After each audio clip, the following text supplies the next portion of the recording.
Welcome.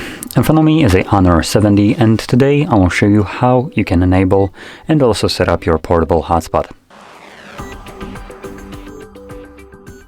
So to get started, let's pull down our notifications, extend the list, and somewhere here you should see hotspot. For me, it's right over here called personal hotspot.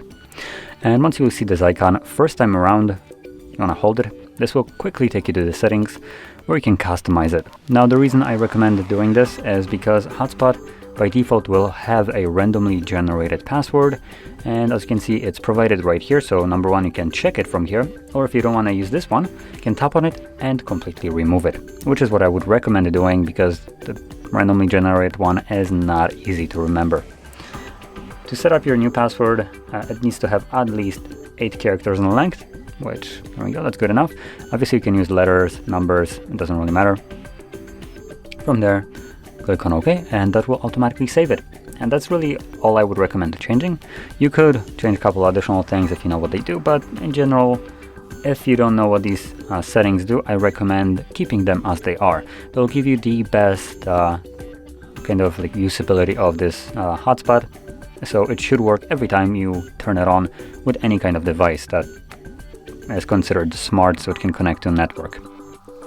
So anyway, from here, once you set it up, you can either turn it on right here by flipping the switch, or later on, so you don't have to go here, you can do it quickly by just tapping on a toggle. Now if I tap on it, it will turn off, and if I tap on it again, it will turn on. So there we go. Now there is also additional setting in the settings there for the hotspot, which states that the hotspot will be turned off automatically when it's not being used for, I believe it was 5 minutes. This is the default setting. So if it's a little bit too short for you, when the hotspot is like just starting a countdown too quick for you and it just disables it, you could extend it, but I wouldn't recommend turning it off.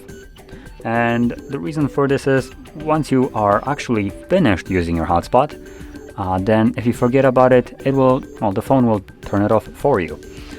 And that is a good thing because hotspot consumes more of your battery on the phone, and if you're not really using it, you're done with it, and you forget about it, there's really no reason for it to be running, and the phone will just turn it off for you. So there we go. Obviously, you can also turn it off yourself prematurely, like you've seen by just tapping on the toggle. There we go. So if you found this very helpful, don't forget to hit like, subscribe, and thanks for watching.